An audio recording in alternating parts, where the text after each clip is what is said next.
Have you ever just watched planes at a busy airport and thought, how in the world does that work? You've got thousands of flights, taking off, landing, all in the same space, and somehow it all flows. It's this beautiful, organized chaos. Today, we're going to pull back the curtain on the invisible system that makes it all possible. I mean, think about it. Down here on the ground, we've got it all figured out, right? We have roads, traffic lights, stop signs. It's pretty straightforward. But up there, in that huge three-dimensional space, there are no roads, there are no stop signs. So how do you keep everything from turning into a total free-for-all? That's the big question. And here's why that question is so incredibly important. A car can pull over. It can slam on the brakes. An airplane, it just can't stop in midair. They're moving at hundreds of miles per hour, and they absolutely need a predictable, rock-solid system to keep them safely apart. You can't just honk and swerve when you're flying. So you're faced with this massive challenge, right?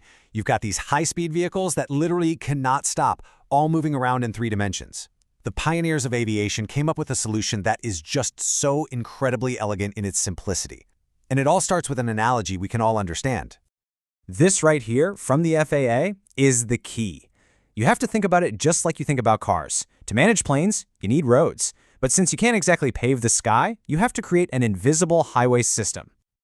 And that invisible highway, it has a name: the airport traffic pattern. This is the absolute bedrock of safety around an airport. It's a predefined, standard path that every single pilot knows and follows. It's what turns potential chaos into a predictable, orderly flow of traffic. Okay, so what does this invisible highway actually look like? Well, most of the time it's a simple rectangle that pilots fly around the runway. So let's build it piece by piece, right from the moment of takeoff. First things first, the departure leg. The second those wheels leave the ground, the pilot climbs straight ahead, following the line of the runway, just building up speed and altitude. All right, after they've got some air under them, they make their first 90-degree turn. This is the crosswind leg, flying at a right angle away from the runway path. Another 90-degree turn puts them on the downwind leg. And this part is crucial. The pilot is now flying parallel to the runway, but going in the opposite direction of landing. This is prime time for them to scan for other traffic and run through all their critical pre-landing checklists. Now, once they're past the end of the runway, they'll make another turn onto what's called the base leg. This is the big transition, where they start descending and getting ready to line up for the landing. And that last turn brings them to the most critical part of the whole thing, the final approach. This is it, the home stretch. A nice, steady descent perfectly aligned with the runway, all the way until the wheels touch down. And there you have it: departure, crosswind, downwind, base, and final. 5 distinct legs that create one simple, predictable highway in the sky. Every pilot flying into that airport knows this pattern by heart. It's like a universal language. But, just knowing the shape of the road isn't enough, right? To make the whole system actually safe, everyone has to be playing by the same rulebook while they're flying this rectangle. First up, altitude. The standard pattern is flown at exactly 1,000 feet above the airport. By making sure everyone is at the same level, you pretty much eliminate the risk of someone descending on top of you. It's especially critical at smaller airports that don't have control towers.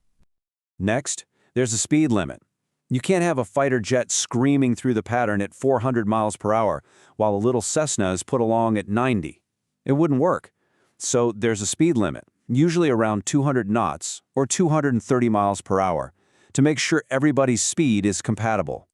And finally, direction. This rule is so simple, it's brilliant. To make everything as predictable as possible, the default rule is that all turns in the pattern are made to the left. That way, you always know which way the plane in front of you is about to turn. No surprises. Now, this whole system comes in 2 flavors. At big, towered airports, you've got air traffic control acting as the director, telling everyone where to go. But at thousands of smaller, non-towered airports, the whole thing relies on the pilots themselves to follow the rules, look out for each other, and talk on the radio. It's this incredible dance of shared responsibility. And the reason this system is followed so religiously, the reason these rules are so important, is because when they're ignored, well, the stakes are literally life and death. This quote from the NTSB, it's chilling, but it really gets to the heart of it. Even with all these amazing procedures in place, the system can break down if a pilot isn't paying attention. The ultimate safety net is, and always will be, the pilot's own eyes. And this chart really drives home where the danger is most real. Just look at this data. The overwhelming majority of mid-air collisions in the pattern happen on final approach. It makes sense, right? That's when all the planes are converging on the same tiny strip of concrete, their altitudes are lowest, and the pilot's workload is through the roof. So to fight this, a pilot's training is just hammered with a strict safety checklist. It's all about constant communication on the radio, entering the pattern the right way, and above all, never, ever stopping that visual scan out the window, especially for those planes that might not even have a radio. And that brings us to the final and honestly, the most crucial takeaway from this entire system. When you boil it all down, it comes to this. The traffic pattern is an incredible tool. It's an invisible highway that creates order out of what could be chaos, but it never replaces the single most fundamental rule of aviation. The ultimate responsibility for safety rests in the hands and, more importantly, the eyes of the pilot in command. See and avoid. That's the name of the game.